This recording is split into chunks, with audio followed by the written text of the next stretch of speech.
maju terus pantang mundur. Di bawah langit senja mimpi-mimpi mencuat luhur. Kami pasukan Garuda, lulu baja tak mudah pudar. Segelintir asa jadi langkah gagah berkobar.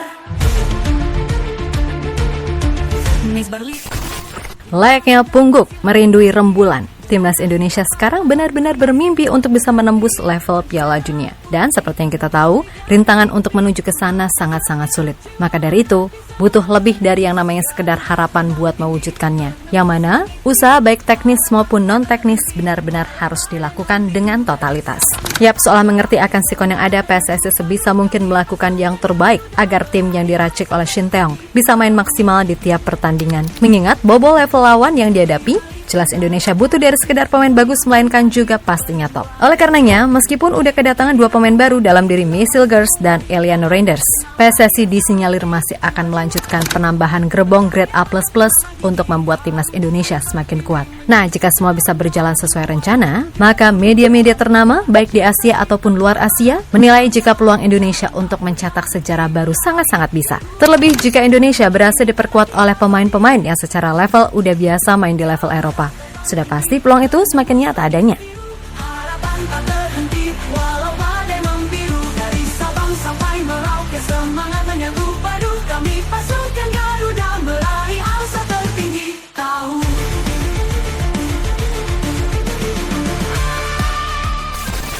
Indonesia benar-benar sedang menapaki mimpi untuk bisa menembus tebalnya dinding level dunia. Memang di tahun 1938 Indonesia pernah ikut Piala Dunia, tapi ketika itu masih atas nama Hindia Belanda. Dan di kesempatan inilah sejatinya momentum terbesar bagi publik tanah air, bisa melihat timnas kesayangan main di level tertinggi dengan membawa nama Indonesia.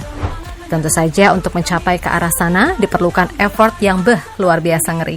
Apalagi di round 3 ini, Indonesia masuk di grup neraka yang berisikan 3 tim langganan Piala Dunia.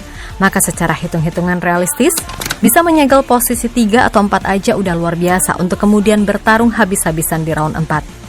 harapan tak terhenti walau badai membiru. Dari Sabang sampai Merauke semangat menyatu padu. Kami pasukan Garuda meraih asa tertinggi. Tahu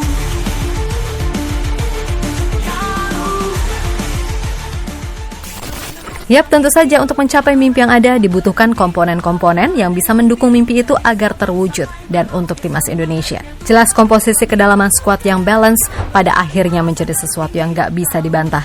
Sebab fair aja, ketimpangan kualitasnya sangat terlihat nyata. Maka dari itu, sampai detik ini dan seterusnya, PSSI masih berupaya buat menambah deretan pemain keturunan. Seperti kita tahu, kalau 2 pemain baru, udah 99% siap main. Namun, apakah itu cukup mengingat masih banyak pertandingan yang harus dilakoni? Oh, ya jelas enggak. Dan PSSI sadar akan hal itu. Makanya, sekeras mungkin, usai proses Misil Gers dan Eliano ini kelar, langkah selanjutnya adalah memulangkan pemain keturunan berlabel grade A++ ke tanah air. Dan diketahui mereka adalah Ole Rummenigge, Kevin Dix, Jero Reduo, Pascal Struijk, Ian Maatsen, dan Jayden Oosterwolde. Yap, untuk kebutuhan lini belakang, keberadaan Kevin Dix, Pascal Struijk, dan Jayden dianggap akan semakin memperkokoh lini belakang timnas. Dan itu juga yang akan membuat Coach Shin gak khawatir lagi semisal ada pemain yang absen karena secara kualitas gak ada ketimpangan yang terlalu jauh. Terlebih para pemain tadi gak cuma bisa main di satu posisi saja, seperti Kevin yang bisa main sebagai back tengah ataupun back sayap kanan maupun kiri. Lalu Pascal pun selain mahir sebagai back, ia juga mahir sebagai wingback. Begitu pula dengan Jayden, sehingga ya secara otomatis itu sangat-sangat oke gitu loh. tak terhenti walau badai membiru. Dari Sabang sampai Merauke semangat menyatu padu. Kami pasukan Garuda meraih asa tertinggi. Tahu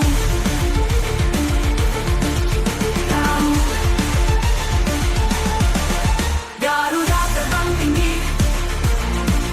menembus langit biru. Harapan tak terhenti walau badai membiru. Berikutnya di barisan tengah dan sayap, keberadaan nama-nama seperti Jero, Ian Maatsen dijamin akan membuat timnas jadi lebih stabil. Jero yang sebagai DM sangat bagus dalam menjaga kedalaman, sehingga ia bisa jadi tandem terbaik bagi Tom Haye. Sedangkan Ian Maatsen, kalau ini pemain beneran join, asli, sisi kiri timnas bakal kuat banget. Dan buat Ole Rummenigge, nah ini nih yang agak susah, tapi gimana pun, ia memang sosok paling ideal untuk menjadi goal getter bagi timnas Indonesia. Saya pada pun nama gigi.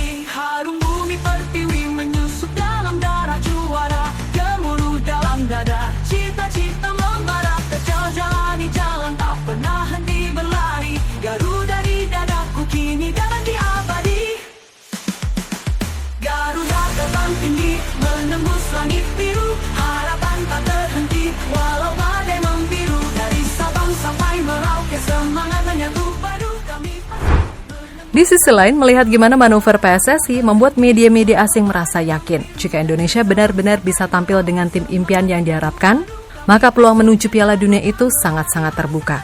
Yap, media ESPN menyebut Indonesia sebagai raksasa Asia yang tertidur. Keberhasilan menahan imbang 2 langganan Piala Dunia dirasa hanya sebagai tahap awal bagi Indonesia untuk melangkah maju. Melawan 2 tim dengan peringkat terendah di grup, Australia sebagai negara yang lolos ke babak 16 besar Piala Dunia 2022. Dan menurut Arnold sendiri, memiliki pandangan yang lebih tinggi. 6 poin dari jendela ini bukanlah ekspektasi yang tidak adil. Sebaliknya, hanya 1 poin yang dikumpulkan dan 180 menit sepak bola dimainkan tanpa 1 gol pun dicetak. Ya, Asia sedang berkembang. Dan ada tanda-tanda yang meningkat bahwa raksasa yang tertidur yaitu timnas Indonesia mulai bergejolak. Tulis ESPN.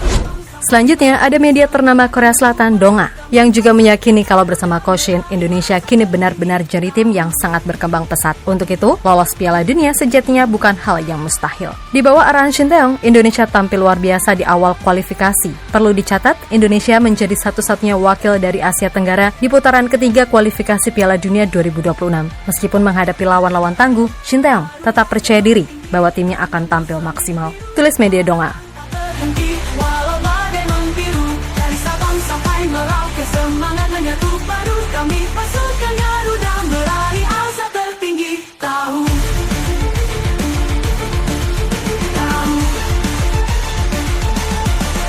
Garuda terbang tinggi, menembus langit biru, harapan tak terhenti walau badai membiru. Nah, selain 2 media tadi, ada pun media asal Belanda, yakni Football Premier dan Insta Football Zone, yang juga meyakini kalau kedatangan pemain berdarah Indo-Belanda benar-benar membuat level Indonesia naik. Apalagi jika nama-nama tadi bisa segera gabung. Sudah pasti peluang tim Garuda ke Piala Dunia akan sangat makin terbuka. Ya, pada dasarnya skuad Indonesia yang sekarang ada udah punya sisi kualitas yang tetap nggak bisa dipandang sebelah mata. Menurut Martin Paes, peluang Indonesia benar-benar sangat terbuka. Terlebih kini mental tim sedang bagus-bagusnya. Usai sukses menahan imbang 2 tim langganan Piala Dunia, Arab dan Australia. Luar biasa dan gila, pertandingan yang top, 0-0 hasil yang bagus. Sebab secara peringkat FIFA kita beda 100 peringkat. Saya merasa sangat baik, kita bermain secara kolektif sampai akhir meladeni tantangan Australia. Saya berharap ada gol, tapi 0-0 cukup bagus. Mari kita lanjutkan. Terima kasih kepada seluruh supporter timnas Indonesia. Sampai jumpa bulan depan. Ujar Martin Paes usai laga versus Australia beberapa waktu lalu dikutip dari laman resmi PSSI. Lebih lanjut, Paes juga menegaskan kalau Indonesia sangat layak dan sebagai bangsa yang besar. Sudah seharusnya Indonesia tampil di event besar seperti Piala Dunia. Semuanya sudah jelas untuk kualifikasi Piala Dunia 2026. Saya rasa bangsa ini layak untuk berada di Piala Dunia. Dan itu adalah target utama saya, dan bermain sebanyak mungkin. Sementara itu, Kapten Timnas Indonesia J.I.S. sebisa mungkin tetap coba untuk menyikapi ini semua dengan kalem. Menurutnya, yang terpenting adalah selalu percaya kalau hal-hal baik pasti akan datang. Ya, bagi Bang Jai, ketimbang terlalu banyak berangan-angan, lebih baik fokus untuk terus bekerja keras di tiap pertandingan. Tentu saja J.I.S. sangat ingin membawa Indonesia jadi tim yang bisa disegani oleh tim manapun di dunia ini. Kami enggan menatap terlalu jauh ke depan, hanya pertandingan demi pertandingan dulu. Kami hanya perlu fokus pada pertandingan berikutnya dan apa yang harus kami lakukan. Saya sendiri tidak terlalu fokus pada hasil akhir. Tentu saja kami memiliki perpaduan yang bagus. Kami sangat bangga mewakili Indonesia dan semua orang bekerja keras. Kami semua akan berupaya menempatkan Indonesia di posisi penting dalam peta negara sepak bola dunia. Ucap bek 24 tahun itu dilansir dari FIFA.com.